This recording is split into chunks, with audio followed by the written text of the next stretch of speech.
Hi, Alex. Hi, everybody. So welcome to the Be Sober podcast, everyone, again. Welcome for the first time. Oh, yeah, it could be the first time. You've ever seen us. Well, I hope they've never... a catching up to do. I hope they've not seen the last 3 episodes where I was dressed and looked like crap.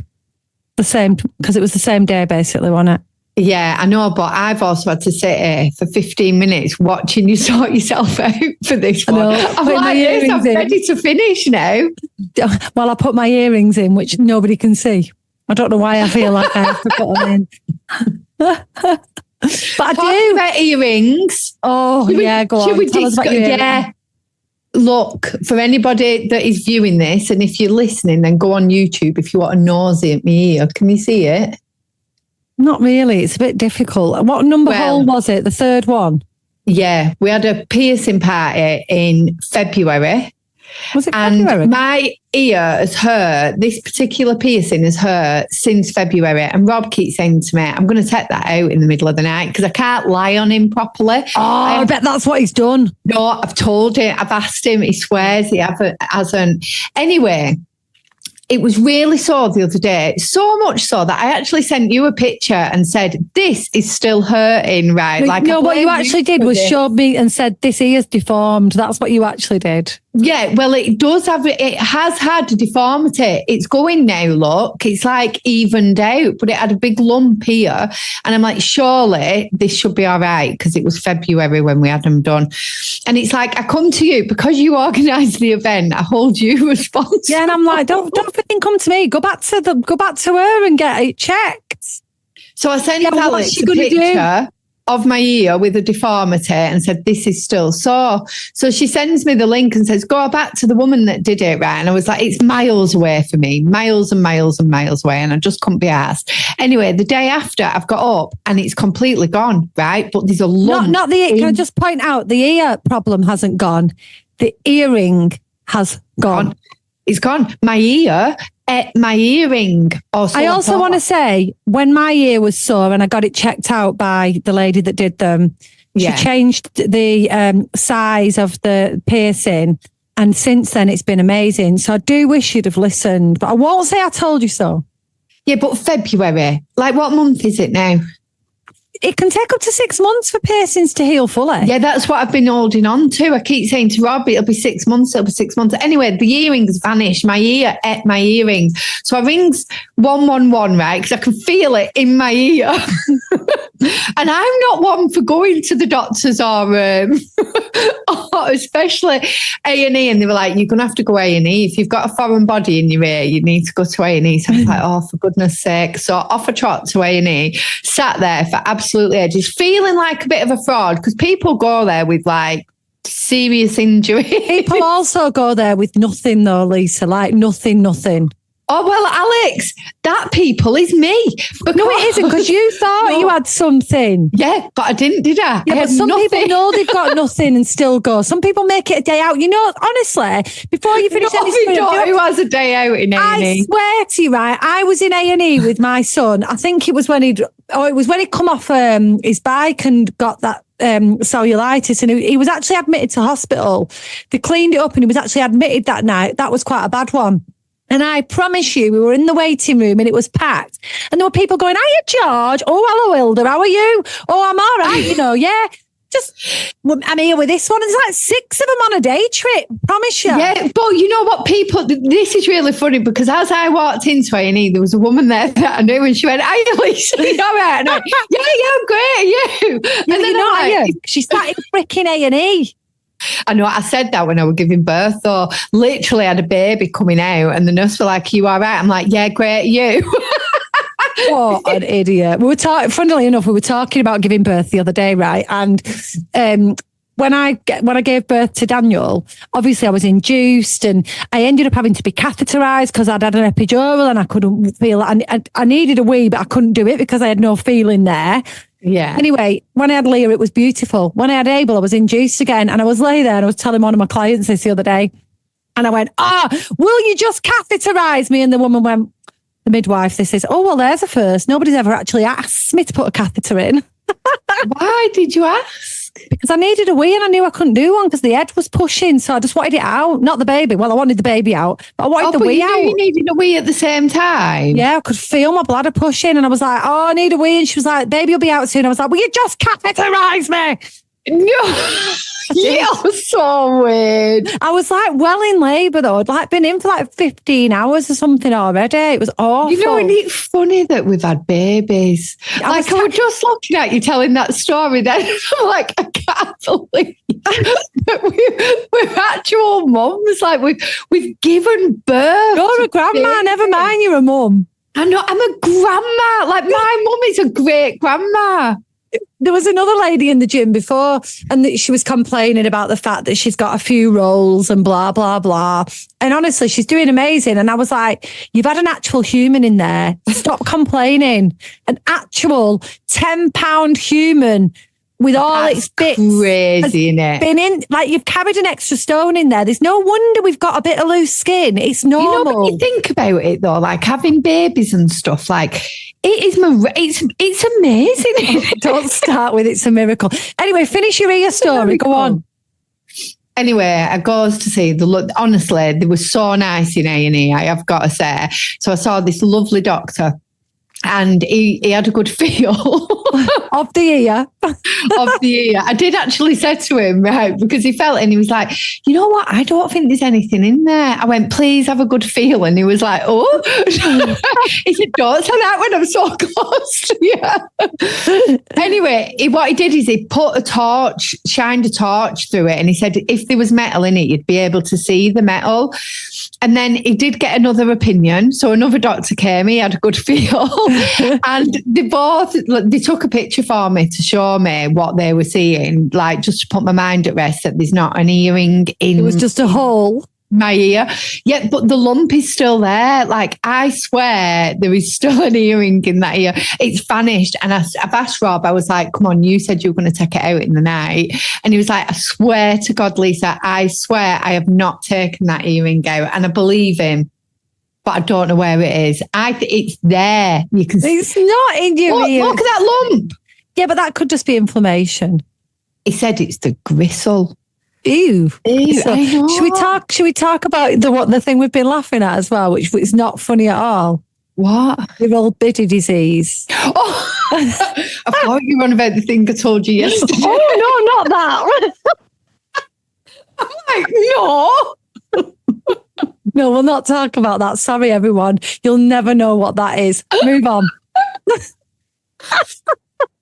So I've got ailments, right? I'm turning into an old biddy. This is what I'm thinking. For anyone who doesn't know Littleborough slang, an old biddy is like an old person. So I've got what's it called? I sent you the details. I can't remember now, but something tunnel. Yeah, something. It's not carpal tunnel. Not carpal tunnel. It's the other one. It's basically the nerve that runs through the ulna of your arm. So the opposite side, the outside of your arm, outside of your forearm. I think it's called. It might just be called ulnar tunnel. It is called ulnar tunnel. So I've diagnosed myself with ulnar tunnel because I've got a weird feeling from my wrist all the way. It's really sore, you know. I've had to take ibuprofen each day and it's been waking me up in the night. But I told Alex, I'd messaged her on Sunday and I was like, I've got... Can I read the messages, Lisa, please? It's the funniest thing because it's the tone in which... Can I read it? Go on then. Right, I'm going to find it. It'll be interesting to see if the tone you read it in was the tone I sent. You sent it. Honestly, but you've got to bear in mind, it was Sunday night. I'm sat there watching a film and I'm all relaxed, not knowing what the hell's going on. And then I get a message out of the blue. And what did it say? Right, hold on a minute. It's still making me laugh. It's still making me laugh. Oh, the memes you sent me last night. I was going to sleep still laughing. Honestly, I can't believe we're at our age. We send each other these memes, but they make me laugh so much. And it was one about when a kidnapper kidnaps you and your best friend, and it says skangle instead of strangle, and you. Please don't skangle me every time. Skangle me, kidnapper. We would actually be like that. I know. I think that's why it made me laugh so much that like me and you have been in serious situations together where we're not allowed to laugh, and that's the kind of shit that we do. So I knew that in that situation, that is what we'd do. We definitely would. Right. So I'm sat there Sunday night and we're having we didn't even have a full conversation. I was sent Lisa a screenshot just to show we'd got a new member. That's how off topic this is. I didn't even see that. Well, you did because you did. But anyway, then I pause and within 11 minutes-ish it was later. So I'm watching my film. I've forgotten about the conversation and comes through is on one message, I've got an old biddy injury. Less than a minute later, because it's the same timestamp. So annoyed. So I go, what injury? Is it not an anybody injury? All these are separate messages. So when I pause, separate message. No. It's an old biddy one.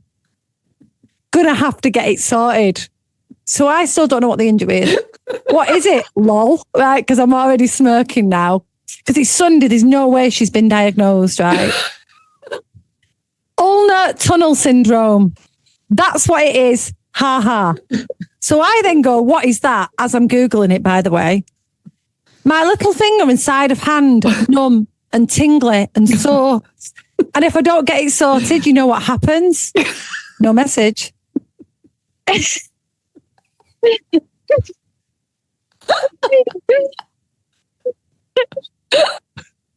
It goes in a claw shape. So I go, no. Lisa goes, a fucking claw. WTF. So I go, how do you sort it? I had carpal tunnel once. 2 shits is out. I'm telling her what I've had now, right? We'll have an op. I think that's supposed to say we'll have to have an op. Yeah, it's not that. So we're now having 2 conversations because we're answering one. It fixed itself though. So I'm still on about me here, not even half about Lisa's claw. And then she goes, what did you do about that? Oh, because we're still on another conversation. I had some scans and stuff and it was all tingly and numb. I remember my dad took me to St. Mary's.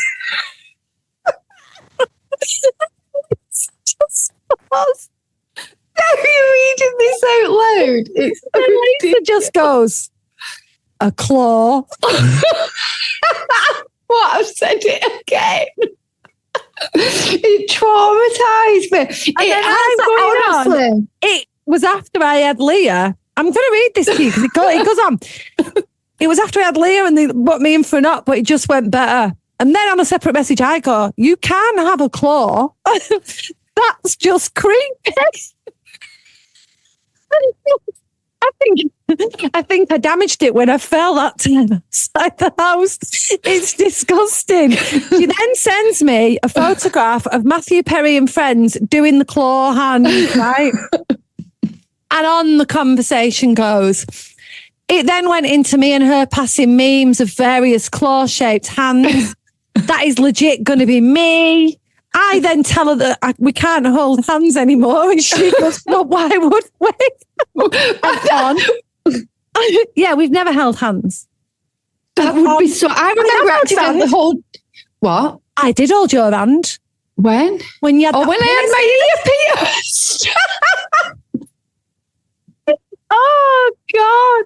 And look what happened there. Yeah, so anyway, yeah, they're the things. I love a full circle. I can't believe it come out full circle. It did. So claws and messages aside, well, we better tell you about our guest because she's sat in the waiting room and we've not even talked a little bit about this.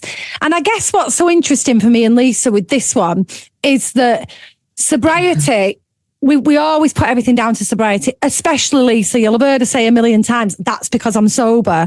Yeah. But honestly, there's so many things that do happen because you're sober. And just back to all 2 shits here, you know, I have taken up the organ again and my fitness again. There's no way I'd be doing those things. No way, especially not the organ. There is no way I'd be getting up on a Sunday morning and doing church services if I was still drinking. Not a chance. Not a chance. Wouldn't. What about you? Come on. Oh, what would I be doing? What have you done that's like everything? Don't say everything. No, it is true though. It is everything. My life is so much better. And honestly, for people that have heard the podcast, if you have listened to season 1, you will see the difference to my life because I stopped drinking now from everything. And it's not necessarily like, I don't know. There's nothing that I can directly say. It's just in general, when good things happen to me, I swear it's because they're sober, or I'm aware of them because I'm sober. So what intrigues me about this guest, and she's called Charlotte Manning, what intrigued me so much is because a little while ago, I remember you and me were going to do that fitness course for Turning Point. Yeah. And I was on the phone to the person that did our jingle for the podcast, who's a giant friend of mine and Lisa's. And I've always said he's my male best friend, all right? But he's basically a giant friend for me and Lisa. And I was telling him how much my singing voice had improved since I got sober. And he was like, "Are you sure?" And I was like, "Yeah, honestly, I can hit high notes much better. It feels clearer." And what intrigued me about Charlotte was she said something on through Instagram and just said how much she loved our podcast, and she was going sober doing our experiment, and that her voice had massively improved. And she's a vocal coach and she's in a band. So that's all I know up to now. So should we go in and have a chat? Let's get her in. Yeah, I'm going to change her name in a second because at the moment she's not called Charlotte on there. So I'm going to mute myself in a minute. That'll be a first, won't it? All right, so hopefully Charlotte is coming in and the camera's going to go on. I've admitted her, but she's gone in the ether somewhere. So I'm hoping she'll be able to hear me and put a camera on and a sound on. She's definitely not here. She's lost her voice. And her face. Oh, right, well, we'll just carry on talking. So you know your bowls? Yeah. Crystal bowls, this is what got me thinking about you. Is there seriously, I know you've always been spiritual, but do you think you'd have taken the time to learn and do a course and all that in the crystal bowls?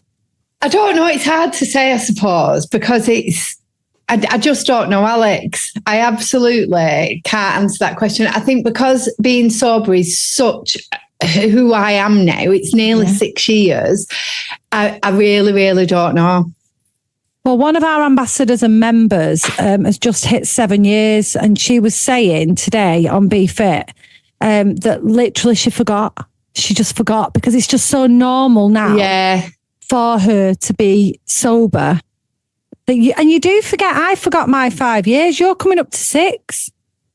I know. Do you know what? I've seen a few things on Instagram though, and I don't know why, but I've seen 2 in the last 3 days of people over 5 years sober going back to drinking. Really? Yeah, there was an account and it said, they put a post up and just said, "I've done 5 years and I'm just letting you know that I'm going back to moderate drinking." And it was really interesting because obviously something like that, when you're around that time yourself, it caught my interest. So I went on and had a look at all the comments.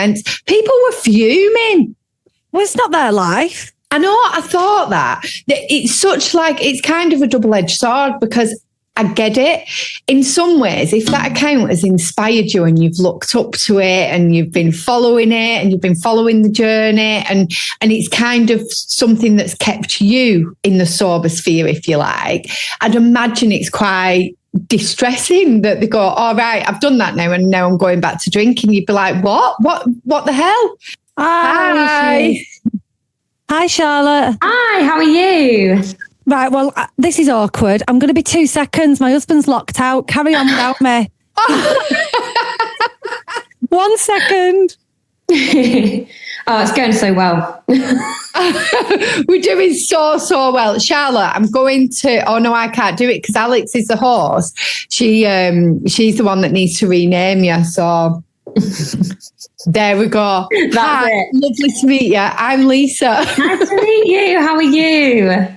Really, really good, thanks. I was just twittering on then while we was waiting for you to come in about how on Instagram I've seen some sober accounts that have decided to start moderately drinking over the last they've been sober 5 yees and then started drinking again. Wow. So, I know, that's what I was twittering on about while we were waiting for you to come. Do you want to do a bit of an introduction to yourself, Charlotte, about what you do and tell us a little bit about, because I mean, I spoke to you on Instagram, didn't I? And that's how we've got you back on the podcast. Yeah. But just let's have a little conversation about what made you go sober, how you found us. Just introduce yourself while I sort this out. I can breathe now. We've done the big jog. So I'm Charlotte Manning, and I'm a voice coach, a singing coach. And I decided I was going to go sober 167 days ago. Wow. So I'm a little bit of a newbie to the scene.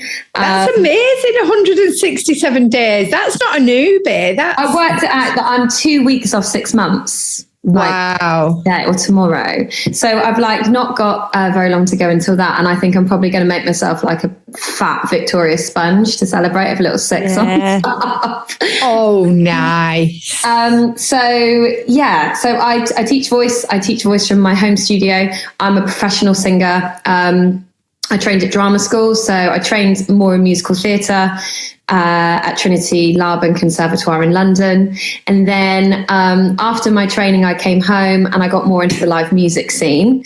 And obviously in the live music scene, there's lots of drinking. I think that's quite a culture within live music. You do an afternoon gig and you have a beer, or you'll do an evening gig, and whilst everyone else is getting a few drinks in, you'll get a few drinks in.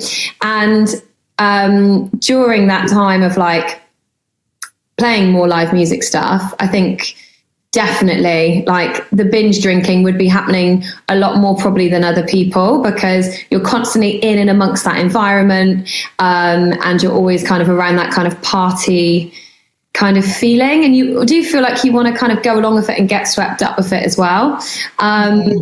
When I was around 25, I basically got a voice injury.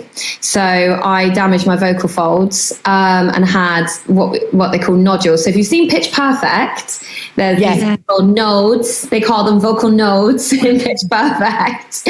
And it's two little lumps that form on the vocal cords, and they stop your vocal cords basically making sound properly. They can't come together and do these cycles of vibration, not to get too quite a common vocal injury, isn't it? For singers. Yeah, it's really, really common. So many singers have had it. If you Google singers that have had nodules, you'll see Pink, Adele, you'll see Freddie Mercury, Stevie Wonder, lots and lots of people have had them, and lots of people have come back from them as well. But for me, because it was such a long time ago, so it's nearly 10 years ago now, which seems insane that it was that long ago. For me, I was, really, really terrified. And when I went to the ENT and they said, "Oh, you've got this," at the time I was smoking and I was drinking, and I just stopped both of them that day. And it wasn't like a thought. It wasn't like oh no, I'm not going to be able to smoke and drink anymore. It was just that's done. That's taken away something that actually I see very firmly as my identity.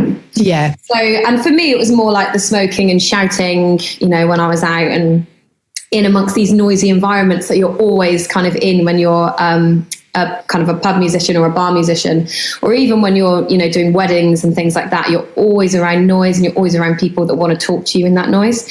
So I went through that. And I met my husband, which kind of coincided quite nicely. So during all of my kind of recovery from that and going through speech and lang, I didn't drink at all. And I think I stayed off alcohol for quite a long time, because for me, I'd always noticed if I was drinking on a gig, I'd always be oh, I can't really sing. It feels dry. It feels a bit tight. I could. It will though, won't it? Because I mean, I don't. Lisa and I both have backgrounds in pub scene. In different ways. You know this anyway because you've heard the podcast. But I love the podcast. I love you two together. You're so funny. You're so funny. Well, thank you. Oh. My dad was a musician. I think you'll probably know that. So, and I know what you're saying, the whole singing and the whole shouting and the smoking. And it seems so weird that as a singer, you would think it would be all right to do any of those things, really, when your voice is like your tool and you're inhaling fumes and dehydrating your vocal cords. 100%. So my speech and language lady at the hospital, when we were talking about smoking, she was just like, well, Charlotte, she had a little model of a larynx, and I'll always remember her doing it. She had this little model of a larynx of a voice box, and she picked it up and she like held it down to the ground, and she said, if you imagine down there's like a campfire, that's what you're doing to your vocal tract. Every time you smoke, it's like you're holding it over a fire because it's hot and it's really smoky. And we forget how tiny, like what you're saying, Alex, about it being like your instrument, your whole body is your singing instrument. The whole thing is a singing instrument. And I think that's why the topic of alcohol and singing, people think it all the time for smoking. Like people are and I think this is the same for smoking in general, isn't it? Like, well done, you haven't smoked. But I feel like drinking literally affects so many parts of your body in such a detrimental way that of course it's going to be just as bad as smoking. Like you should know that even without listening to the podcast and the audiobooks and doing your research online. Like that should be so obvious. And yet, even when I'd recovered from nodules, I can remember vividly another pub singer who is amazing, but she said to me, she was like, oh, you know, if you're feeling nervous, you know, just have a little Southern Comfort. And I was like, no, like absolutely not. Like, no. I could taste that then. I literally remembered the Southern Comfort taste when you like the smell of it.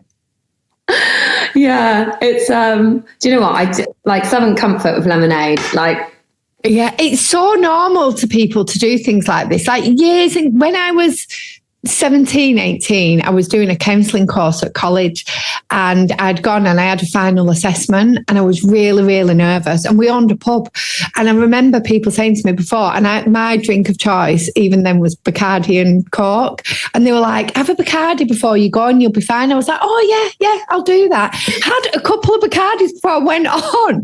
Like I must have stunk of alcohol, but because I was in that environment, it was so normal to everybody there. It was my lifestyle. And I suppose it's very much the same, isn't it? It is harder, I think, though, as well. You know, like, it's weird that, well, it's not weird because this is planned, but I was having a conversation. I was having a conversation this morning about playing the organ, and I've got 2 funerals to do tomorrow and on Friday. And they're quite big funerals, and the pieces that I'm playing are quite big and new. And in the past, I have no doubt that even kind of midday, I might, if I felt as nervous as I do now, I might have been tempted to just have a little bit of wine, even if it was just an inch or two. And that wouldn't happen very often, but I can imagine. It's making my mouth water in a weird way. In a negative way. Like... I can imagine that's the kind of thing I'd do just to take the edge off. So it's kind of a bit double-edged, isn't it? Because like, obviously you're not early into your journey, but you're early enough to know that feeling of, ooh, I feel really nervous. What can I do? And it takes a long time to develop. I mean, I'd never dream of it now. Well, I hope nobody from church listens to this, but you know the CBD drops? Yeah. I remember my first funeral putting double the dose under my tongue because I was so I was so nervous. It's you know, it's really, I think it's tough when if you're doing funerals or you're doing weddings, especially funerals, because it's not just nerve-wracking because this is it's a little bit like a wedding, like they're only hopefully going to get one of them, they're only going to have one funeral, and it's really important for the family, and also there's all of the emotion from the rest of the family that kind of feel in the room. So sometimes people ask me to sing at funerals. Often I am, you know, really busy working, but it's one of those things that like I really have to think about, because it's so hard, like with nerves and things like that, because you don't want to make it about you and your nerves and how you're feeling at all. I manage fine. Yeah, Alex will be fine with that.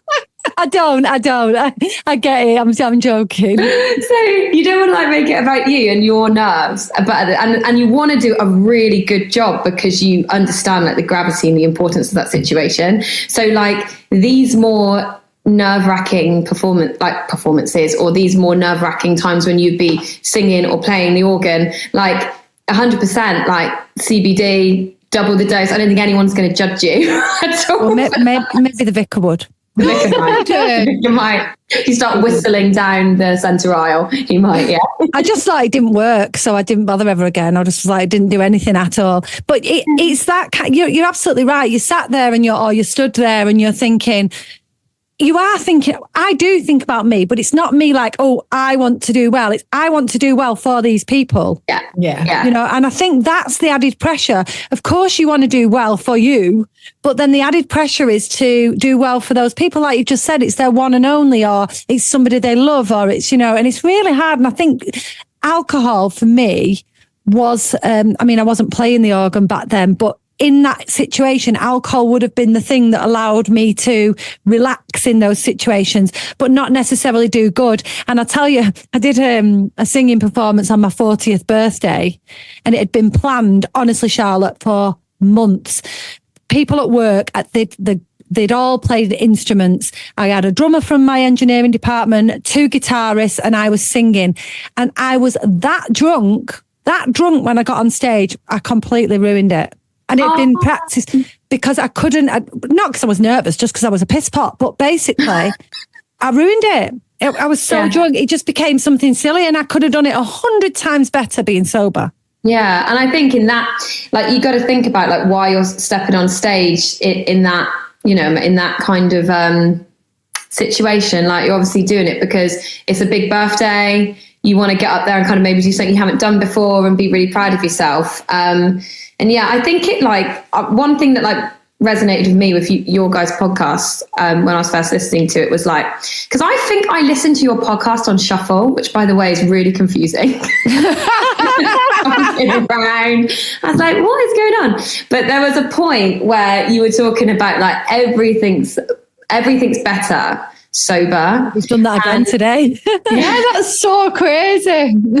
There you go. Like, everything's better sober. And like that performance would have been better sober, not necessarily because you would have been a better singer necessarily, although I would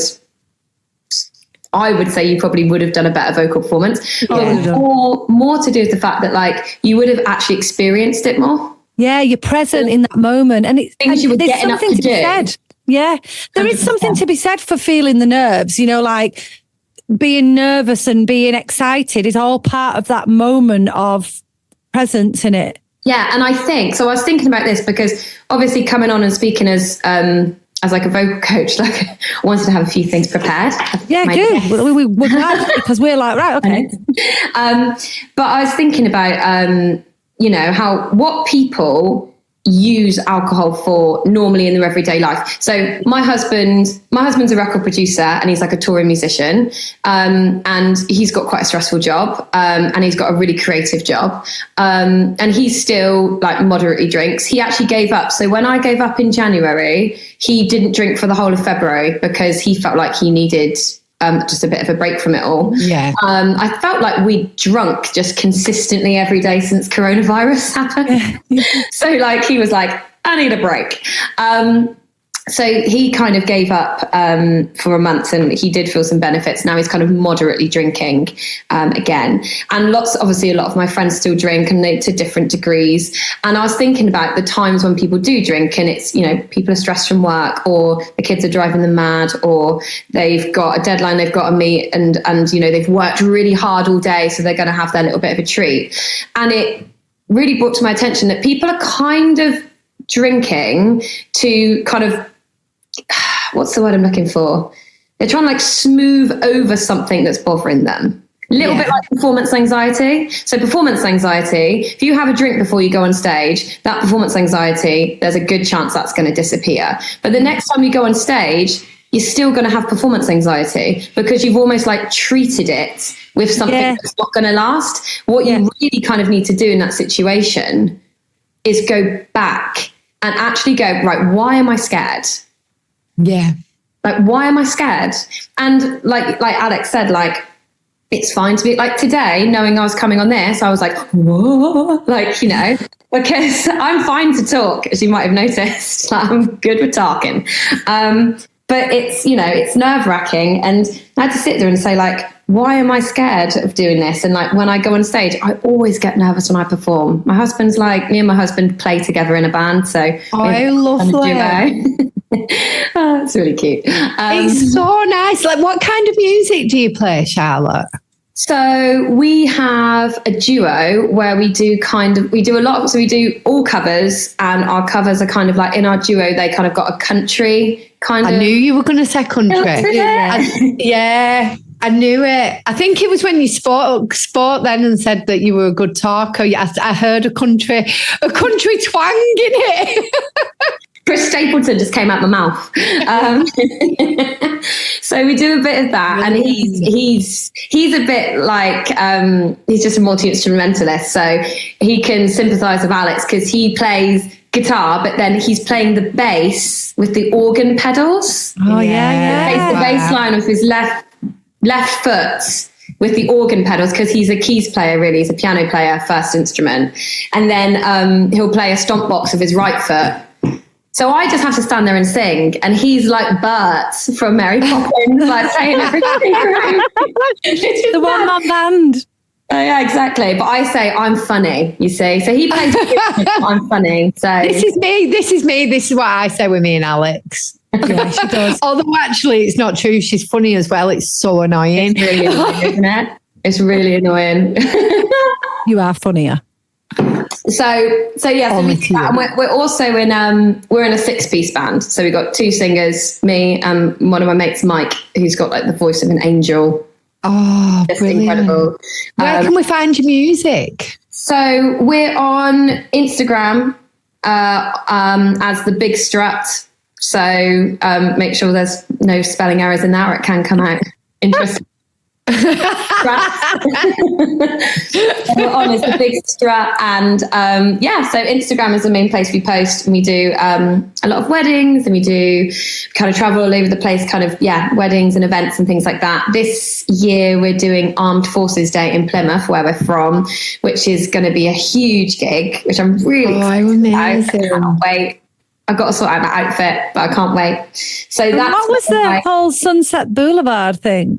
Oh yeah, so that's theatre. So I do in our city. We've got a couple of amateur theatre companies, and I'm in one of them. And we did Sunset Boulevard.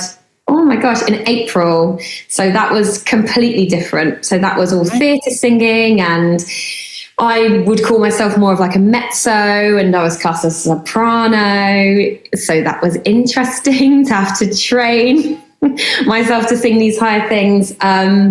So theatre's kind of like my first love. It's obviously what I trained in when I was at drama school. And so that's what I was doing then. Yeah, what a lovely thing to do. And I think it's amazing that you can do it without alcohol. You were saying before, like, it should be so obvious to us that it affects our bodies, but it's not, is it? Like, when you were saying it, I was thinking, God, I've never even thought like of alcohol affecting singing. What I want to ask you is vocal coaching. So on our podcast that we recorded, no, Lisa, she can't teach you to sing. I might be good now I'm sober, Alex. This is what I was thinking, that I might now be able to sing. So I was saying last week, it depends when this podcast comes out, ages ago, that I had to sneak into the choir because singing has never... I listened to that yesterday. yeah, she did. But somebody asked me today as well, which will tie in really well with what Lisa's saying. Can you learn how to sing? Yes. Anyone? Yeah. So there's only about 5%. Do you say that to be polite, though? Seriously, Charlotte? Because there is people that definitely can't sing. I would say, like me. You can sing in tune. That's it. So if you do sing in tune, Lisa, you don't sort of wail off on a different note. Sometimes I've tried and I've recorded myself while singing along in the car just to see if I am as bad as I think I am. And I am. I'm pretty bad. Like, I mean, obviously I can't comment on that without having you send me said recordings. And that's not happening, Charlotte. But like, so what I'd say is like, so the voice, so everything in here that makes voice is like muscles, and it's cartilages and ligaments, but it's muscles that move them. And if you think about like a ballet class with like, so I go to an adult ballet class still to like keep up with my training. But if you think of like a ballet class, you'll have people of all different levels in that ballet class. And you'll need a teacher to pull you into line and pull you into position and help with, you know, if you're pointing your leg, say, behind you to make sure it's not coming out to the side and pulling it into line. So a singing teacher, when they, or a voice coach or whatever you want to call them, when they're teaching, they'll listen to a phrase and they'll probably listen to it in like a different way than like a normal person would listen to it. So when I listen to someone sing, I always think like, here are the good parts. Here are the bits that like they've fundamentally kind of already got. And then here are the bits that need to be worked on. And in this little group of things, here's this thing that over time we can kind of implement to help pull it into line with what they want to be doing. So, and everyone's voice is a little bit so everyone's voice is different, unless you've had some sort of surgery or you've been born, say, without certain parts. We all have the same parts, but they're all a little bit different, and that will be based on what you were born with, and it will also be based on like culture, so what kind of household you grew up in. So I've got quite a loud, penetrating voice, and my husband's always like, why are you shouting? He says that to me. It's so annoying. He said it last week when we were recording. We weren't recording. We were just working together. And Alex's husband come in at the back of her and he went, why are you shouting? And then I realised how much she'd been shouting. And she was like, I don't know. I always do it. It's really made me laugh. Like, that's because there's no wonder though, is there? As what you're just saying, there is no wonder. I grew up with my dad. Yeah, this is me. Yeah. Exactly. I grew up, so my dad was in the Navy, was in the Navy, when I was young. Everything was, if I was upstairs, he'd shout from wherever he was in the house. Yeah, I do it. And my mum would. And my mum is a Scouser. So if I'm looking at it from like a voice perspective, my mum's got a lot of twang in her voice. So that kind of bright sound, which travels really far without very much effort. And she speaks really loud. Yeah. Not all the time, Mum. She'll definitely hear this now and be annoyed. But like, she can speak really loud.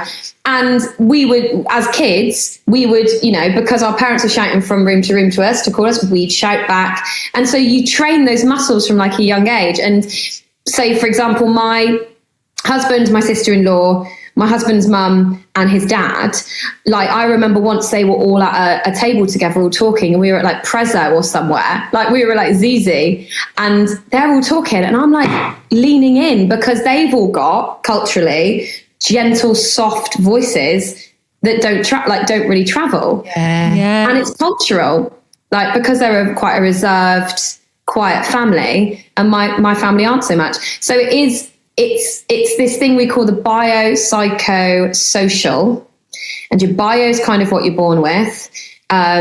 Your psycho one is kind of like what's going on up here, and then your social is like where you were raised, what kind of people you hang out with. You've also got one circle is to do with like, do you smoke, do you drink, like all those other things as well. So there's so much that goes into forming what we then have as our voice by the end of it. And what about what's going on up here? Because like some people literally cannot hear the notes they're meant to sing. So that's to do with like awareness. So that is really to do with awareness and really slowing down. I think because our voices are really personal, our voices are like a fingerprint. So if Lisa called to me across a car park and I wasn't facing her, I would see Lisa's face in my head before I looked at her, because her voice is like her fingerprint, is like her face. It's just completely personal to her. So when we sing and maybe what comes out doesn't really match like what we think is meant to come out, we go, and we shy away and we don't want to do it, and we put up a little wall. If you've got someone who then takes their time with you and goes, look, the note's here, let's slide around in that bit of range for a bit, up and down, until you feel where that note is and land on it. That's where that note is there. Can you feel that, how that's sitting? Sometimes you just need someone to take a bit more time with you. That's so interesting. It's so interesting what you say about cultural as well. You know what I've done loads of times? This is not to do with singing, but you know when you've walked past people and they're on the phone to somebody else and they're talking quietly, I've never understood it, right? So I've tried, like when I've been making appointments, I've tried to talk quietly on the phone and it just doesn't become natural. Like I feel like I can't hear. Does that make sense? I get that, Lisa. I'm the same as you with that. Honestly, I feel like Rob's family quite quiet. They'll have like a quiet conversation. And when you said about leaning in, I'm like, yeah, what they're saying, we are very loud people, aren't we? Like I've heard our podcast back sometimes and gone, it's like your mum though. If you think about your mum and Terry, they were loud people. My mum's loud. You know, she had her nodules. Oh, no way, really? Yeah. And she, mum, if you're listening, I'm sorry. We all know she cannot sing either. I don't think she's going to be upset by that. No, I told her once when I was little, and she's never forgiven me really for it, I don't think, but she used to sing this song by Madonna, Crazy for You. And I remember saying, Mum, that's really good, that. And I was kidding, right? But she was like, really? Do you think it's dead good? I was like, oh, yeah, it's well good. Honestly, she sang this song everywhere. Oh. And we went to Camelot theme park and she went to sing and all of us, I was like, no, I'm really sorry. It's not good, Mum. It's not good. I felt awful. I was only like 12, 11. My mum's the same though. She can't sing. She used to do this thing, my mum, like do you remember Coronation Street, Lisa, with Hilda Ogden with the feather duster? And she's yeah. And that's how my mum sings, like, and her voice just quivers on the notes. Like, so if you're listening, Mum, you're a shit singer as well. Do you know what? My mum, she got like rejected. She went to a convent school. So she's in Liverpool. She went to a convent school in Liverpool and she got rejected from the choir. And it's something that, I mean, a little bit like Lisa said, like it stayed with her for like the longest time that she got rejected from the choir. And she always used to say to me, because I was like, so my sister's a dancer. My mum was a dancer as she was growing up, and then she became a school teacher. And then I've always kind of been like the singer, musical theatre person.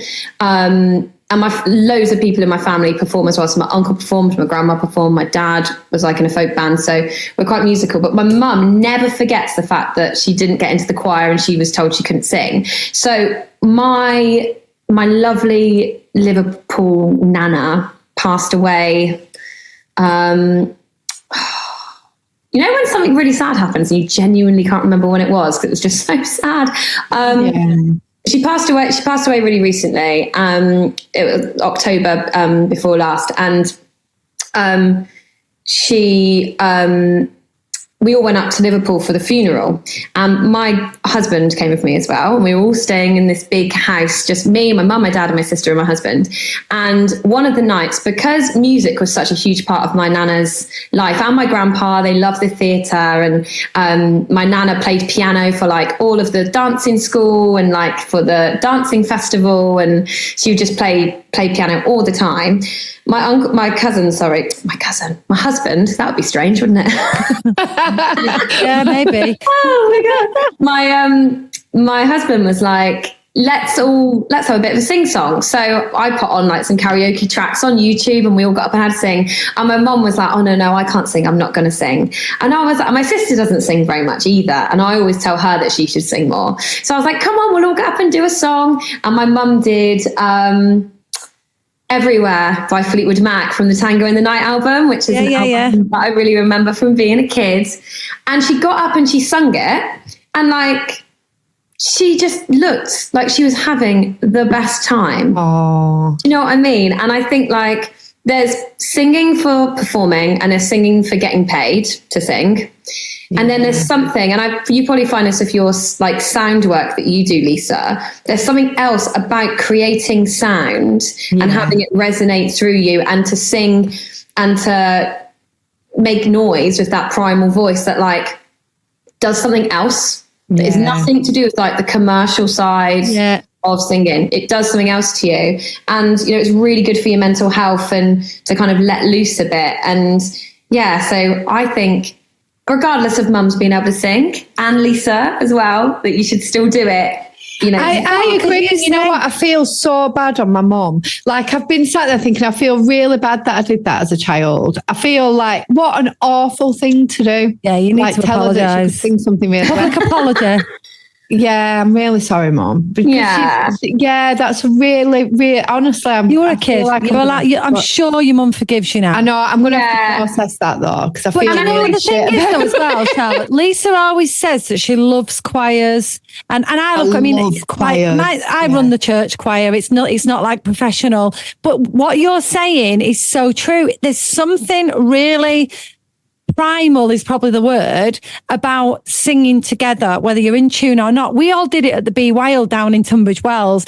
We had a lady come in, and she does quite Joyful Outdoors on Instagram. Joyful Outdoors, and she did laughing yoga with us, and she did some forest walks with another group, and then she did campfire singing, and she managed to get a group of us. Some could sing, some couldn't. Some all right, I was in the bit where we had to just go boom, boom, boom. That was only one song, but anyway, she got us all together, and honestly, there was something very special about the end results of each of the songs. Like, we didn't sound like a choir of angels, but we were a collective voice, and it's that thing of going, you know, the sound resonating through your body. Yeah. It was special, wasn't it? Yeah. Yeah, I mean, when I teach, I used to teach the choir in school, and when you hear a lot of the kids in the school that I teach in, you know, they don't read music. They're amazing. They go on YouTube and they'll find a video and they'll just learn it, and you just think, you've just learned that. And you know, their like theory side isn't amazing, but there's something about music that kind of transcends even like the notation language necessarily. And when the kids are like all together singing, and we've been, say, working on a harmony. So we were working on Revolting Children from Matilda like last week, and I took little groups out to work on the harmony. And when they all came back in and came together, and they could hear that kind of other thing that harmony brings to a group, they were like, oh, looking at each other like you feel, I don't know, harmony is pretty magical, I think, anyway. Yeah. And when it's kids that you know maybe have only been used to singing the melody, and they suddenly feel the melody thicken up with that harmony running. It's the feeling, isn't it? And I get what you're saying. Like, when I do it, even with my crystal balls, the sounds of when I play some, like, two together make honestly, it's just incredible, and the feeling is incredible. I love it. And it's what we're doing this year on Be Wild in the North one. We've talked about this, and I'm actually going to run a workshop where we form a mini choir. Oh, I love it. With harmonies. Yes. And yes. It'll be for fun, but we will perform something. Like, it's going to happen. I've already got the song and everything. Oh, I won't ask you what the set list is, but I do want to know. I kind of want to know. It's only one song, but I'll tell you. Yeah, you can tell me later.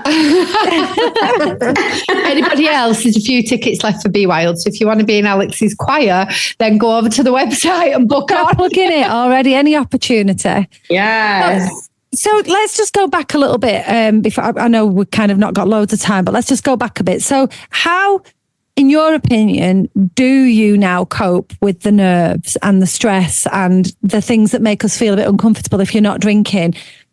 So, to be honest with you, I'm probably the worst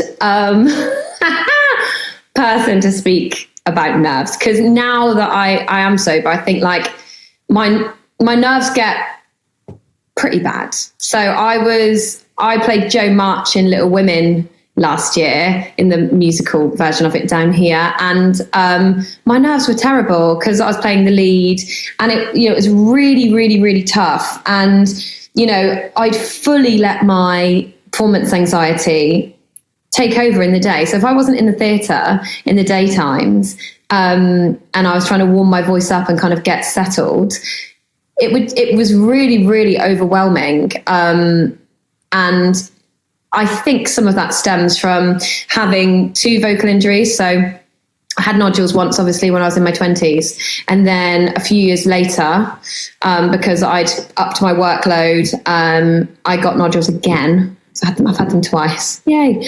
And recovered twice. So I think a lot of my performance anxiety is to do with 2 voice injuries. Yeah, like what if it happens again, kind of thing. And like, oh gosh, like what if, you know, I sing out full loud and proud tonight, and then tomorrow I go on and I can't deliver that same performance, or don't have the same flexibility in my voice, whatever it is. So I was speaking to my voice teacher, who's a lady from London called Louisa, and she's amazing. She's like proper opera singer, so like she's different to me, so that's why I wanted to go to her, so that I could kind of learn all this amazing opera stuff that she teaches me.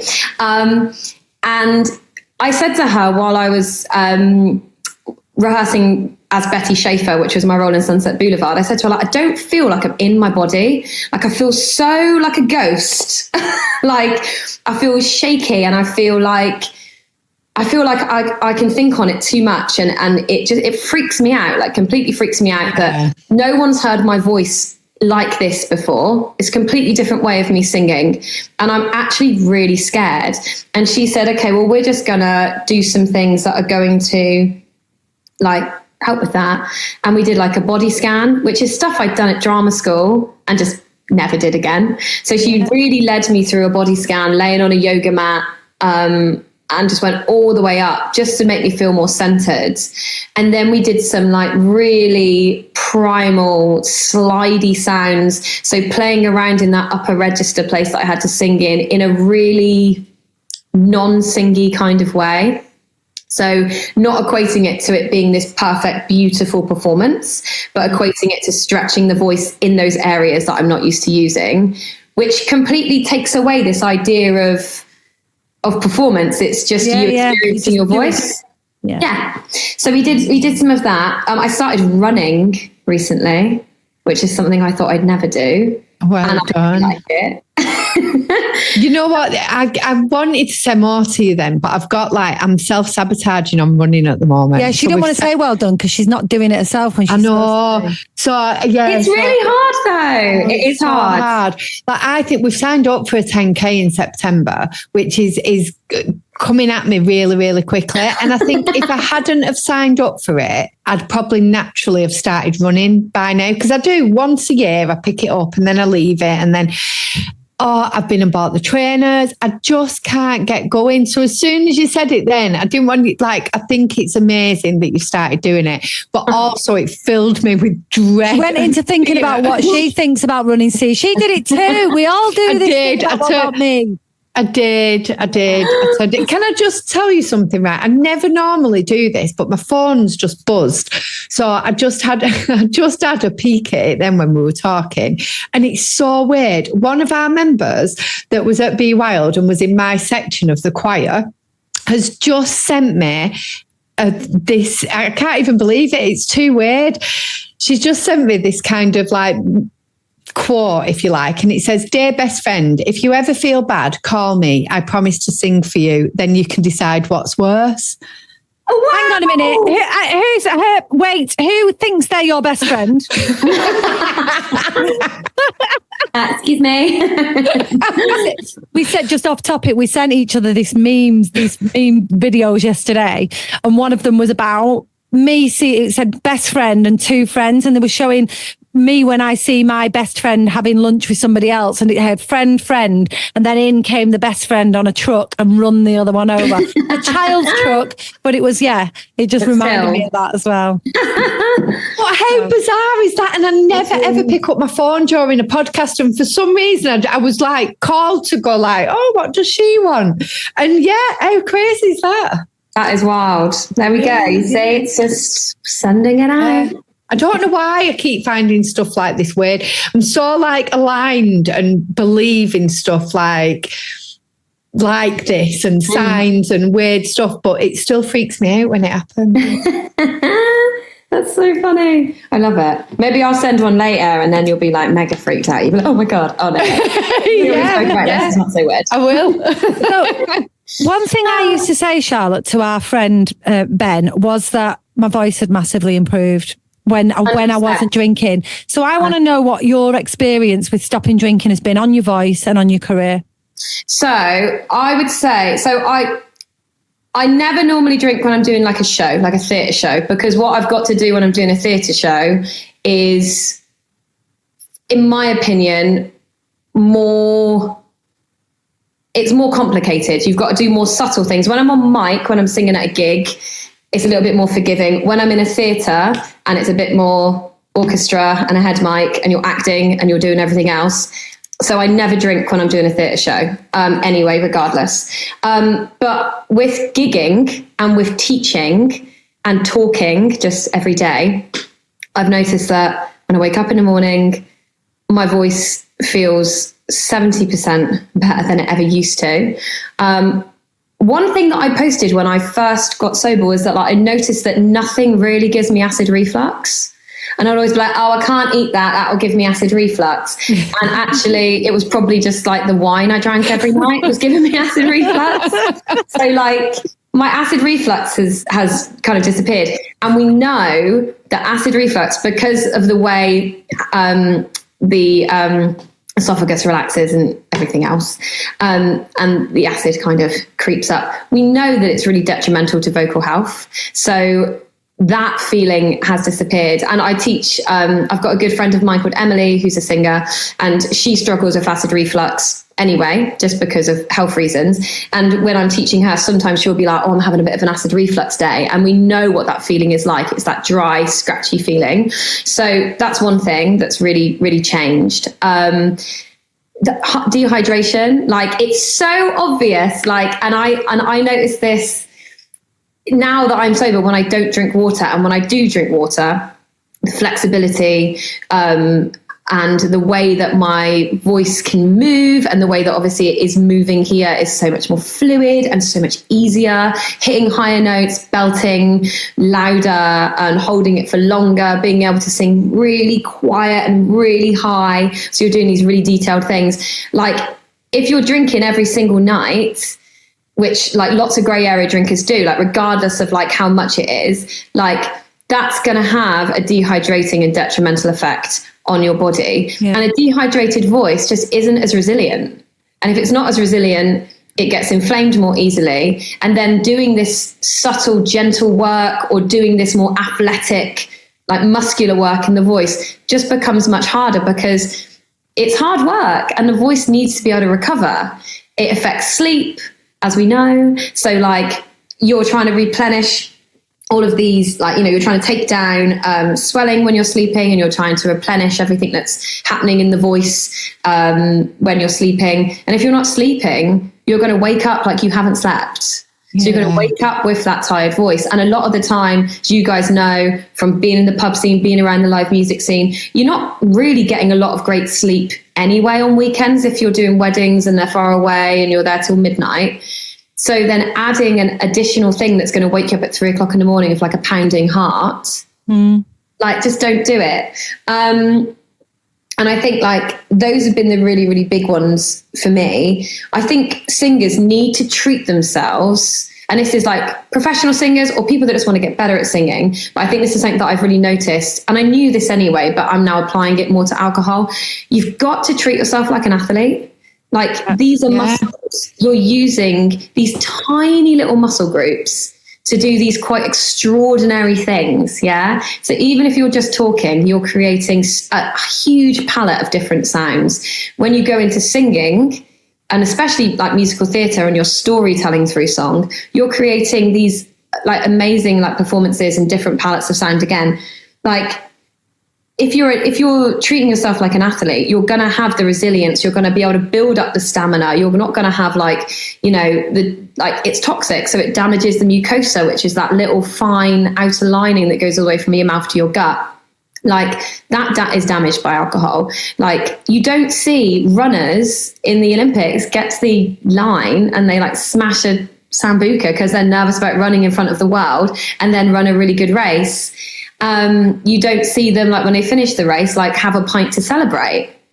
And I just think why is it so obvious when it's other dancers? When I train, I work with a lot of really high level dancers, and you see them looking after their body, and they wouldn't rock up to ballet class after having a little shot to take the edge off, and see them directly afterwards sitting in the cafe smashing a shandy. It's crazy, isn't it? It so makes sense once you know. And there's loads of different things that, like, if you know, and it's been from, you know, listening to you guys and listening to Claire Pooley and Millie Gooch and listening to Catherine Gray and all these amazing people that are, you know, get Spotify Premium, guys, because it's all on there, not to name drop. You're just like, please don't do that on our show. You know, one of the things that I've done, Charlotte, since not drinking is gone premium on so much stuff. I'm premium Spotify Premium. I've got YouTube Premium.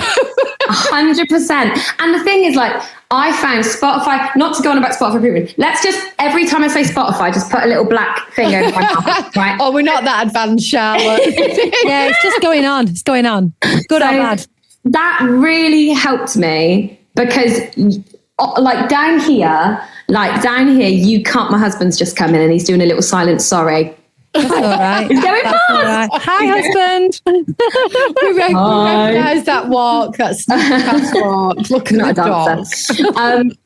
So that really helped me because not all the time when you first become sober do you find a community. Like, often you'll actually find people that are like, ooh. And I had that from friends and I had it from family members. I had one family member who, when I was talking about the fact I wasn't going to drink, defensively was like, well, I'm still going to drink. And I was like, it's nothing to do with you. It's so funny, honestly. The conversations we're having here, they so tie into the beginning of this podcast, you wouldn't believe. Yeah. It's crazy how that happens, isn't it? Yeah, yeah. It's so funny. So, like, you find, so I think the first thing I listened to was Sober Girls Society Handbook with Millie Gooch. Yeah. Because she's quite young. I think she went sober at 20, I want to say between 23 and 26, can't remember, but she went sober young. Yeah. So many of her experiences that she had, and the same with Catherine Gray as well. So many of their experiences they had, I was like, done that, but worse, done that. Do you know what I mean? Yeah. How amazing is it to find somebody? Because I think that's what I've not thought about this for ages, actually, because it's like coming up to 6 years not drinking for me. So it's really nice to kind of hear you talk about the things that I really listened to in the beginning. Yeah. And Catherine Gray was one of them. And to actually listen to somebody and think, oh my God, I've done that. And immediately you feel less alone, don't you? And normal, if you like, because these things we kind of do when we're drinking and then we push them down and we don't tell anybody or we don't talk about it. Or we just don't see it as weird till after we stop. 100%. Yeah. Or we think about it and we're like, yeah, I did that. And we think we're really cool and really, like, different. Glory stories. Yeah, glory stories. Yeah, I love it. I love going back. He's gone. Bye. He just said sorry. He's fine. You know what I love there is I really want to watch that back in speed. Is the creep past at the beginning and then the casual walk going back. The thing is that we've always got children, husbands, partners, or dogs in the background. Yeah, my dog's behind me. He's being so good. He's being really good. What's your dog called? He's called Teddy. I don't even know if we can. I did see him. We did see him a second ago. Yeah, I thought he was on a TV at first, and then I realised that he wasn't. He's real. Yeah, it's just a really big TV the whole way along. It's just massive. Have we? Sorry, start that again. Have you got anything on your notes that we haven't addressed that you want to tell us or you want to say? I love how you said that. I know, I've been dying to hear a voice, even though we've heard a talking one. And now I'm going to do 4 songs. Yes. Can you imagine? You should sing us a song. You should sing. I'm definitely not going to. I know that if you started to sing a song after I'd said that afterwards, Lisa would go, why did you do that? It was so awkward. No, I wouldn't. I'd like it. To me. Oh, yeah. You're going to have to wait. You have to come down to the southwest of England and come and see a gig instead. Oh, I wish it weren't so far because I love so far as well, isn't it? Yeah, well, next time you're in Liverpool, you know, you could let us know as well. Oh, yeah. I love Liverpool. It's like one of my favourite cities. Even though I wasn't born there, it does feel a little bit like I was born there. I get that. Because my family's from there. So, I mean, looking at my notes, I would just say that, like, oh, actually, this might not be that interesting, but I'm going to say it anyway. One thing that, like, really stood out from the books I read, from the podcasts, from everything, is the fact that when we drink, we probably I'm not saying we all do, but a lot of us engage in like more risky behavior. I think we all do. Oh, yeah, we do. Yeah. And I was like, oh, that's really interesting. Like people will think about that like, oh, they'll get in a stranger's car, or they'll go back to a stranger's house, or they'll go for a walk by themselves. Here comes the tick list, Charlotte, like you know that thing. Yeah. 4 times. So when I was thinking about that, I was like, we do that as well with our voices, and when we're singing, and if we drink on a gig, or even if we're just out with our friends, we're drinking and we've got gigs. So we'll do things like we'll smoke. Even if we don't ever smoke, we'll have a couple of drinks and we'll smoke. Yeah. And then the combined effect of that, you know, can be really devastating for the voice, especially the next day. You're going to be waiting a couple of days for everything to feel normal again. And then the other thing that happens is because of the anesthetic effect of alcohol, because it numbs you out a bit. Yeah. Is that you over press the vocal folds. So when they're kind of going through these little vibration cycles, because you're like having to talk a bit more like that to get your voice, sorry about that. You always have a sore throat after a drink, don't you? When you've been 100%. You're like pressing, because your body works on sensation, and you know, you don't get a lot of physical feedback in the vocal tract unless you kind of know what you're feeling for. But because we're looking for that same sensation when we speak, and we don't get it because we're a little bit numbed up, we then overpress, and we always end up with that swelling and that feeling of like in the morning when it's you know. It's so weird that you've said that, like, because honestly, even things like going on a karaoke and singing songs that are way outside of what you would normally sing in a bullshit way. Yeah, is going to put stress on your voice, or you know, something similar like that, or just singing loudly at a party. Yeah, like 100%. And shouting. Like I used to love singing when I was drunk. That's what I mean. Like I've just had a vision of being a teenage drunk walking down the road past our old school, singing my head off. What anyone thought the same risky behaviour. Yeah. And I know risky behaviour. The way we think about it is like different to that when we're talking about it in like this in sober circles. When we say risky behaviour, we all kind of know what we mean. But when we're looking at it from voice, like that's it kind of is. I think all of this just spider diagrams down. So like every single thing that you can think of that in general affects the body with alcohol will affect your voice. Yeah, I think is the takeaway. It will dry your voice out, so your voice is more likely to get a vocal injury. It will stop you sleeping, so you're not going to be replenishing. You're going to get acid reflux, so you're going to end up with that spiky, scratchy feeling. You know, it's a hormone interrupter, and like this is a hormone target, which is why your voice might change when you're on your period, right? So like crazy, right? But it changes when you go through menopause, doesn't it? Yeah, it almost breaks a bit. Yeah, it's when like the estrogen is reduced in your body, so it changes the actual condition of like the vocal cords, and there's whole courses on that, because it's such a hormone target, and when you're going through ovulation, when you're breastfeeding, when you're pregnant, like your voice will change, and you've got to kind of work around that and learn how to deal with that. So yeah, I think. Quick question. You said earlier on, it's just going back, you said earlier on that you recovered twice from the nodules. Are there people who don't recover then? There's different types. There's different types of nodules, and it also depends on whether people know they have them, and it depends on if people care. So often people usually get voice injuries. It can be from like really, really using the voice and really, really singing, but you're using your voice all the time to speak. And I've heard from some vocal coaches that like you're more likely to damage your voice for your speaking voice. And I bet your mum gets it from teaching, because I used to in the classroom, beginning a term, really sore throat, really sore throat. You're not used to it. You've had like a whole summer off or something, and you go back in and you're like, whoa, got to get over these kids, right? Yeah. So there are different types of nodules. So the two that I had were soft tissue. So they're really, really tiny, really small, and they're soft. So you can get rid of those just by doing speech and language therapy exercises. And they help to smooth and flatten, and resting. So the second time I had them, I was doing Shrek down here, the musical, and I was Dragon, and I had to do a month of silent rehearsals, which was crazy, like the most weird. That is weird. It was really weird. And then I was like, I'm going to do my harmonies come show week. And I got on stage and I was like, I'm just going to sing the tune. Don't tell the MD, please. But yeah, so like, I've completely forgotten my thread. What was I talking about?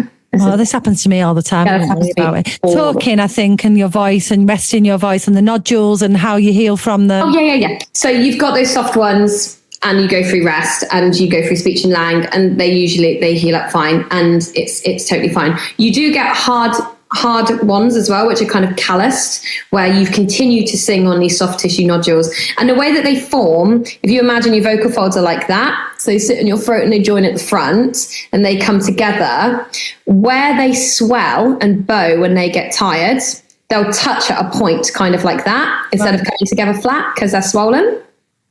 And where that point touches each side is where the nodules start. So it really is like lifting weights, isn't it? Where you get calluses from doing a pull-up or from holding weights. It's just from that constant touching. And you've got to remember your vocal folds will, in higher ranges, will be vibrating together, touching together 2,000 times a second.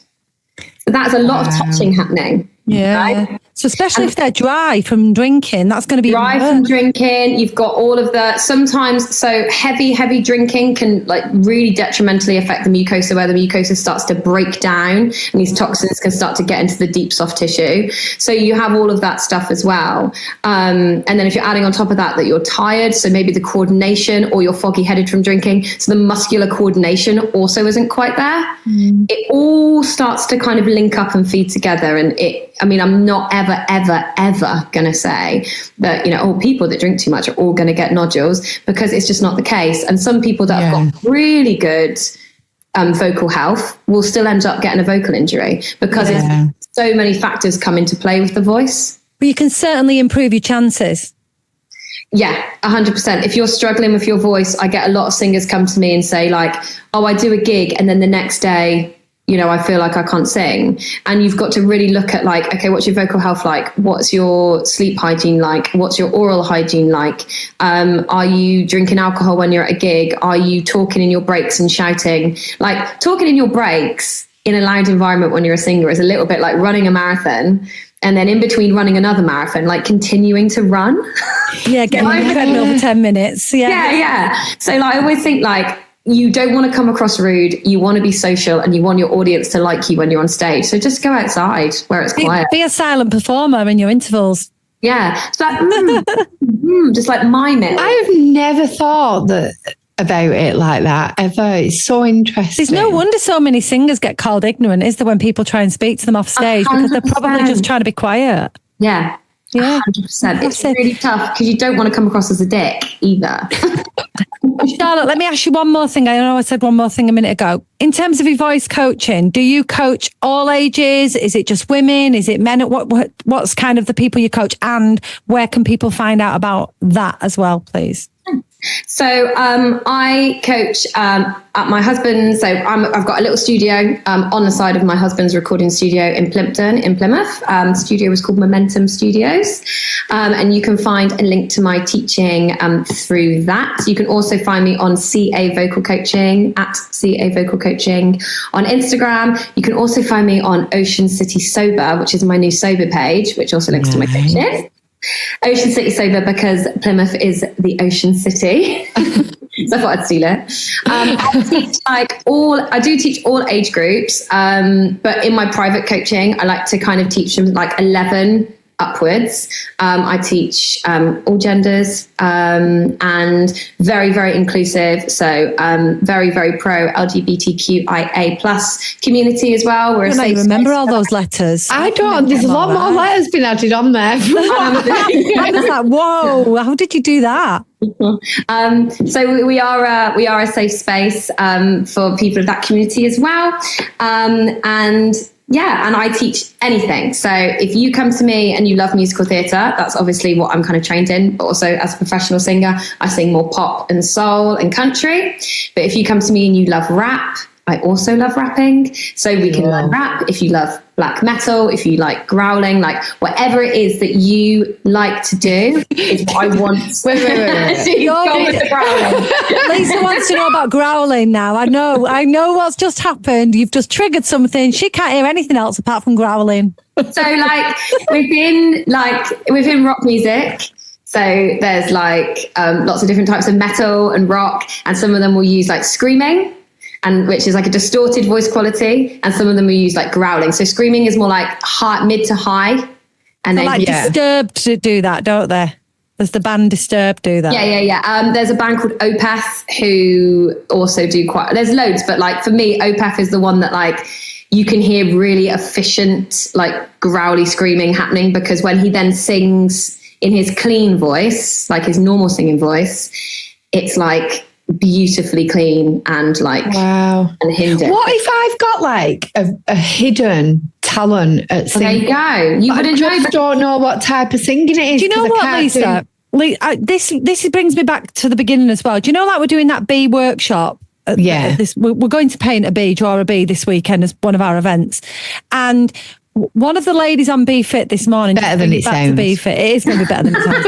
I love bees. We have bees, so I'm on all bees. We're coming back to what we talked about at the beginning. So one of the ladies on Bee Fit this morning said that she was so excited when she'd gone in to do, I think it was GCSE art, and she'd gone into the classroom and the teacher said that she had to leave and join food tech. And since then, she just knows she can't draw. And I thought, what if she can actually draw? But it's never been developed because the horrible art teacher wouldn't let her try it out. And that might be you with your singing, Lisa. Perhaps you just believe you can't sing. I've practiced like alone making different noises. Yeah, that's I'll bet you have. What I mean, like, what if it's like my talking voice and there's something like else in there? Yeah. Like, how do opera singers find out?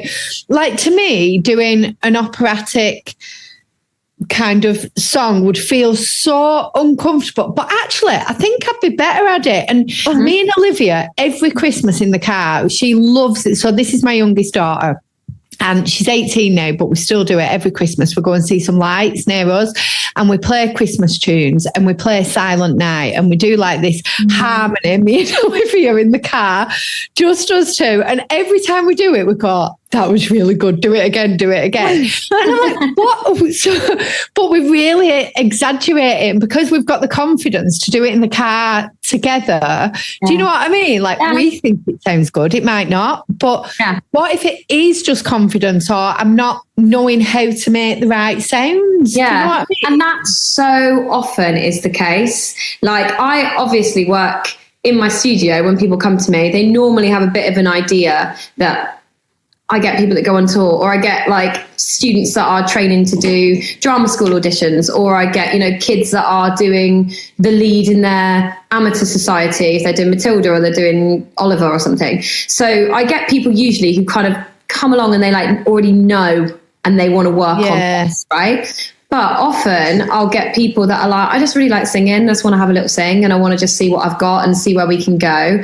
And it is that thing of like, you said, like, you're working with these sounds, just random sounds by yourself. That is how we teach so much singing, is we use this thing called unfinished sounds or play sounds or primal sounds. So these are different sounds that we can make, a little bit like how my singing teacher did when I had like anxiety, and she was like, let's just do some like sliding up and down and see where your voice goes and feel the resonance. Like, we can use these sounds to kind of teach different areas of the voice, because like your voice is a bit like an orchestra, and you sing different parts of it in a different way. So you're not going to sing your top soprano stuff like you sing your bottom alto-y stuff, or you're not going to sing your bass stuff like you sing, like tenor, people that sing in their tenor register and people that sing in their bass registers will have different ways of working their voices, right? So you can make probably way more sounds than you realize, but you've got to know how to like play each part efficiently, make it kind of balance. And so like, so often this is the main one I get, especially from teenage girls, but from a lot of female clients that I have, will say, oh yeah, no, I can't sing high pitched. And I'm like, oh, okay, well, let's play around with it. And it is that thing of playing and having fun with it. And we'll play around and we'll make some silly sounds up here, or make some other silly sounds like more in the middle, and then we'll go back up again. And what they start to realize is that like the reason they think they can't sing high pitched is because they don't speak there. And where we feel most comfortable is like where we speak, right? And then to go up there, you either have to be making a silly sound or mimicking an opera singer, or, pretending to be or whatever it is. And then suddenly you already have that sound that you know that is right in your head, because everybody knows how to like mimic an opera singer when they're being silly. Yeah. Mimicking and learning these sounds is a really good way of learning how to sing. That's why when people say, oh, don't sing like that because you don't want to mimic Adele, or oh, don't sing like that, you don't want to mimic Dua Lipa or Pavarotti or, you know, who else? Billy Joel. Well, why not? Because they've got loads of colours in their voice that you're going to be learning from mimicking them. Like, obviously, don't just try and be Adele unless you want to be an Adele tribute, which again is amazing. But like, you know, learn from other singers, mimic their sounds, play with their sounds, because Lisa, you never know what you may find. I know. Unleash the inner Pavarotti, Lisa. I'm going to go and play. I'm going to go and play around with my voice. You should like hum or or like do some. I do like humming. I love humming. I could never hold an on when I go to yoga, and it'd be like I would always be the first one to like bottom out, and I'd be like, oh. No, I like a good but try it against like your singing bowls. Like try it against them and see if you can harmonize or find similar resonance. Sit on the same pitch, because you know that's something you really enjoy. It's non-pressure, it's relaxing, and you can kind of commune with it a bit, I guess. Yeah, I'm going to play around with that. There's a few people that do sound healing with the voice, and I had it done once when I was we went to a rave years ago, a morning rave, a sober one. It was one of Be Sober's first events, and there was a lady there, and she was doing sound healing with her voice. It did freak me out a little bit because she spent a lot of time singing to my knee. Do you remember me telling you about it? Yeah, I did. As soon as she said it, I thought this is the time that she had a knee sung to. Yeah. But I get it. I get how it works. Isn't that weird though, Lisa? Now that knee's the one that's been giving you jip. It is, you know. You need someone to sing to it. But she'd kind of gone down my whole body with her voice, and I was sat there. It was really weird because there was a rave going on over there, and there was food stalls over there. So it was a bit of a weird surrounding. But she'd gone down, and then she spent ages at my knee singing really kind of high tones. But then at the end, like after she spent all this time on my knee, she got up and she went, what happened there? And I went, I don't know. You tell me. I really don't know. She's obviously got no problem experimenting with the different sounds or different parts of the body. No, it fascinated me, and I know that it can do it. I know that sound can shift energy, and I think we know that just through musicals or music that we like. All it is vibrating particles. So why wouldn't it? It makes sense. If your body's fluid and the air and all them things can be moved by sound, why would it not heal? It makes perfect sense to me. Yeah. In fact, be careful when singing to people's knees. Yeah. I will. I'll remember that. Charlotte, I know you've got to get off because you've got other appointments coming up and you'll want to get ready for them. But honestly, it's been an absolute pleasure. I've really enjoyed doing this. Thank you. Oh, thank you. Honestly, when I was texting you, when we first I was texting you while I was walking the dog in the woods.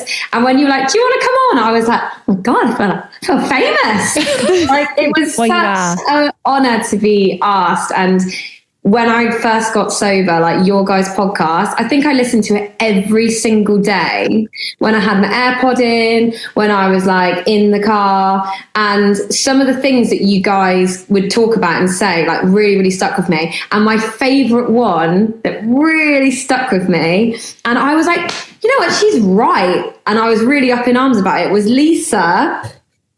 She's like, what have I said? I know, I'm really scared. I'm not going to lie. Sweating. Lisa was talking about, I think she was talking about like a holiday when she'd been away, or like a hen do or something when you'd been away. And the line that stuck in my head was, Sambuca is fucking dangerous. And I was like, Sambuca is fucking dangerous. It is dangerous. It is really bad. It was mine and Lisa's night out in Manchester, and she'd got the Sambuca shots in. I'm pretty sure that's what it was. Oh no, I've had full blackouts from Sambucas, and I thought I'd been drugged. I honestly thought that I'd had like a date rape drug or a drug, and I know it was Sambuca. It is really dangerous. So I'm glad you've reminded me of that, and honestly, everybody else. It stuck with me. I want it on a mug, although I couldn't have it on a It's fucking dangerous on my mug. You've got to have it in the accent, though. If you're going to put it on a mug, it's got to be written with Lisa's wording. I was gonna try it in my like southern accent, and then I was like, no, because when I hear it, because I often will like hear it in my head, I hear it in Lisa's voice. So I was like, no, give it a go. Because I love your accents so much. They're so nice.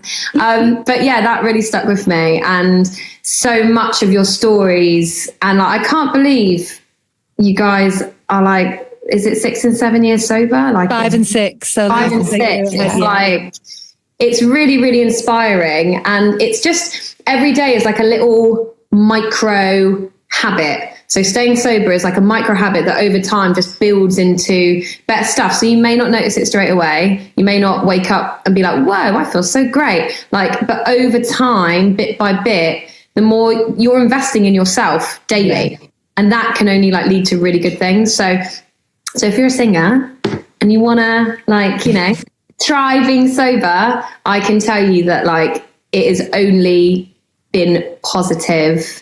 And it will only make your voice absolutely soar. So absolutely go for it. What they should do, Charlotte, to finish is do our sober experiment. And when they've done the 30 days, invest in an amazing vocal coach. Just saying. They should. Yeah. They should. They absolutely should, because do that instead of going premium on Spotify. It would change so much. It would change so much about their voice, and they'll be more in tune with their voice, and they'll be more in tune with their body. And your body is your voice. So do it. It's been amazing. Thank you so much. Please let us know when you're in Liverpool. We would absolutely love to come and see you at a meeting. I would love to see. I'd love to see you guys, just so I can listen to your voices in real life, if anything. Oh, well, likewise, we want to listen to your voice in real life. There you go. I'm going to go and stalk all your Instagrams right now. And we'll put the links on. If there's any links in particular you want us to share, just pop them over to me and we'll get them on. But you'll have to be quick because we literally write the show notes now. Okay, I will. Yeah, we do. I'll be walking down to the studio. The next few hours doing podcast only. So yeah, absolutely. Well, thank you so much, and I hope you have a lovely day. You too. Oh, and you, Charlotte. Lovely to meet you. Yeah, you too. Husband and the dog. See you later. Yes. Everyone's been on. I'll see you guys soon. See you later. Bye-bye. Bye. Thank you for tuning into our podcast. We really do appreciate your support. So to stay updated with our latest episodes, be sure to follow or subscribe to our channel. And don't forget to share the Be Sober love with your friends, helping us reach even more people. If you're interested in learning more about the impactful work we do, or you want to become part of our incredible Be Sober community, visit our website at besoberofficial.com. There you'll find all the information you need and discover how you can get involved. We look forward to welcoming you into our community of change makers. Until next time, be brave, be kind, and be sober!